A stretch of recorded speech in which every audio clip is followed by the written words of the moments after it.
السلام علیکم عزیز طلباء و طالبات، امید ہے آپ لوگ خیریت سے ہوں گے، خوش و خرم ہوں گے اور بھرپور دلچسپی کے ساتھ اپنی پڑھائی کر رہے ہوں گے۔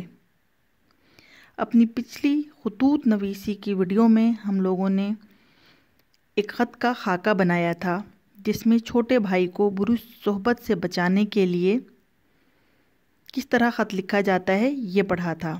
آج کی ویڈیو میں ہم ایک نمونے کا خط پڑھیں گے جس کا موضوع یا عنوان چھوٹے بھائی کو بری صحبت سے بچانے کے لیے خط کا ہے، جس کا حد الفاظ 200 الفاظ تک ہے۔ 200 الفاظ سے زیادہ جانے کا کوئی فائدہ نہیں ہے۔ آپ کی زیادہ سے زیادہ 180، 200، 210، 220 تک ورڈ لمٹ ہونی چاہیے، جو کہ کیمبرج انٹرنیشنل ایگزامینیشن کے تمام امتحانات کے ریکوائرمنٹ ہے۔ جتنا انہوں نے الفاظ دیے ہیں اس کی حد میں رہنا ضروری ہے۔ حد میں رہنا کیوں ضروری ہے یہ ہم اپنی کسی علیحدہ ویڈیو میں اس بات پر آپ کو سمجھائیں گے اور بات کریں گے۔ جیسا کہ ہم پڑھ چکے ہیں کہ ہم جب خط کو شروع کرتے ہیں تو ہم شروع کرتے ہیں کمرہ امتحان الف ب جیم روڈ۔ کیمبرج انٹرنیشنل کے کسی بھی امتحان میں اپنی شناخت، اپنی آئیڈینٹی کو ظاہر نہیں کرتے، لہٰذا یہاں پر الف ب جیم روڈ لکھا جاتا ہے۔ اس کے بعد 9 دسمبر 2020 تاریخ ہو گئی۔ القاب اور آداب۔ القاب میں ہم لکھیں گے، چونکہ چھوٹے بھائی کو ہم خط لکھ رہے ہیں لہٰذا ہم لکھیں گے بہت پیارے چھوٹے بھائی یا پیارے چھوٹے بھائی، السلام علیکم۔ دونوں کے آگے یہ ندائیہ اور فجائیہ رموز اوقاف کا استعمال کیا جائے گا۔ اس کے بعد ہم خط شروع کریں گے۔ میں خیریت سے ہوں اور امید کرتا ہوں کہ آپ بھی خیریت سے ہوں گے۔ یہ خط میں آپ کو برے دوستوں کی صحبت سے بچانے کے لیے لکھ رہا ہوں۔ ہم نے اپنے خاکے میں تحریر کیا تھا کہ ہم پہلے پیراگراف یعنی ابتدائیہ کے اندر خیریت پوچھیں گے اور اس کے بعد اس خط کے لکھنے کی وجہ بیان کریں گے کہ یہ خط کیوں لکھا جا رہا ہے۔ لہٰذا اب ہم لکھ رہے ہیں اس مثالی خط میں، نمونے کے خط میں، اس خط میں برے دوستوں کی صحبت کے نقصانات اور ان سے بچنے کے فوائد پر روشنی ڈالوں گا۔ یہاں پر ختمہ لگے گا۔ میرے پیارے بھائی، برے اور غلط قسم کے دوستوں کی صحبت کی وجہ سے آپ کا شاندار مستقبل تباہ ہو سکتا ہے، کیونکہ ایسی صحبت اپنے پیروں پر کلہاڑی مارنے کے مترادف ہے۔ محاورات کا استعمال کیا جائے گا جو کہ درست معنوں میں استعمال کیا جائے گا۔ اس سے آپ کے ڈاکٹر، یا آپ اگر انجینئر بننا چاہتے ہیں یا پائلٹ لکھیں یا وکیل لکھیں، بننے کے خواب چکنا چور ہو جائیں گے، یعنی ختم ہو جائیں گے، ٹوٹ جائیں گے۔ برے دوستوں کی صحبت آپ کو کہیں کا نہیں چھوڑے گی۔ نہ صرف آپ کی دنیا برباد ہوگی بلکہ آخرت میں بھی عذاب آپ کا مقدر بن جائے گا۔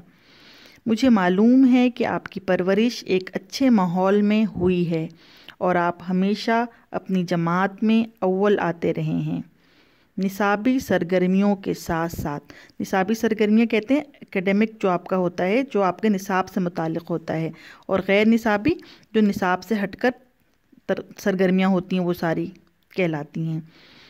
نصابی سرگرمیوں کے ساتھ ساتھ غیر نصابی سرگرمیوں، تقریری مقابلوں، بیت بازی، مقابلہ مضمون نویسی میں بھی آپ بھرپور حصہ لیتے رہے ہیں۔ لیکن میرے بھائی، جب ہم خط لکھتے ہیں تو ایک اس طرح کے طریقہ کار سے لکھتے ہیں جیسے آپ کے سامنے کوئی بیٹھا ہوا ہے اور آپ اس سے گفتگو کر رہے ہیں۔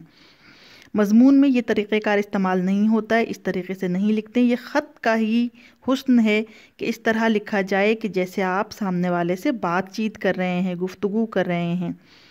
لیکن میرے بھائی، بات یہ ہے کہ جس طرح خربوزے کو دیکھ کر خربوزہ رنگ پکڑتا ہے، اسی طرح برے اور خراب دوستوں کی صحبت رنگ لاتی ہے۔ رنگ لاتی ہے مطلب اثر کرتی ہے، اور انسان مختلف اقسام کے غلط کاموں میں پڑ کر اپنا شاندار مستقبل داؤ پر لگا دیتا ہے۔ اب ہم آتے ہیں، اس کو سمیٹتے ہیں آخری پیراگراف کی طرف کہ بری صحبت سے بچنے کا فائدہ کیا ہے۔ بتا رہے ہیں بھائی کو بری صحبت سے بچنا آپ کے لیے بہت ضروری ہے، کیونکہ اسی طرح آپ ایک اچھی معروف یونیورسٹی میں داخلہ حاصل کر سکو گے، والدین کے ارمان پورے ہوں گے اور آپ معاشرے کا کارآمد ذمہ دار شہری بن کر نہ صرف ملک و قوم کی خدمت کر سکیں گے بلکہ ماں باپ اور اپنے اسکول اور کالج کا نام بھی روشن کریں گے۔ کیا کرو گے؟ چھوٹے بھائی کو لکھ رہے ہیں۔ اپنے پسندیدہ پیشے میں کامیابی آپ کی عزت کو 4 چاند لگا دے گی۔ یہاں پر ختمے کا استعمال ہوگا، یہاں پر بھی ختمے کا استعمال ہوگا۔ رموز اوقاف کا دھیان رکھنا، ختمے بہت زیادہ ضروری ہے۔ مجھے پوری امید ہے کہ تمہیں میری باتیں سمجھ آ گئی ہوں گی اور تم ان پر ضرور عمل کرو گے۔ اب ہم اختتامیہ کی طرف چل پڑے ہیں۔ نمونے کے خط میں آپ کو اس لیے دکھایا گیا ہے تاکہ آپ کو یہ پوری بات اچھی طرح سمجھ میں آ جائے کہ خط کس طرح لکھتے ہیں۔ اس میں الفاظ، محاورات سب آپ تبدیل کر سکتے ہیں۔ کوشش کریں کہ اس خط کو ایک دفعہ خود بھی پڑھیں اور اس کے بعد اس کو اپنی نوٹ بک پر، کاپی پر لکھ بھی لیں۔ آخری پیراگراف پڑھتے ہیں۔ مجھے پوری امید ہے کہ تمہیں میری باتیں سمجھ آ گئی ہوں گی اور تم ان پر ضرور عمل کرو گے تاکہ ہمارے ماں باپ کی عزت پر آنچ بھی نہ آئے اور تمہارا مستقبل بھی محفوظ ہو جائے۔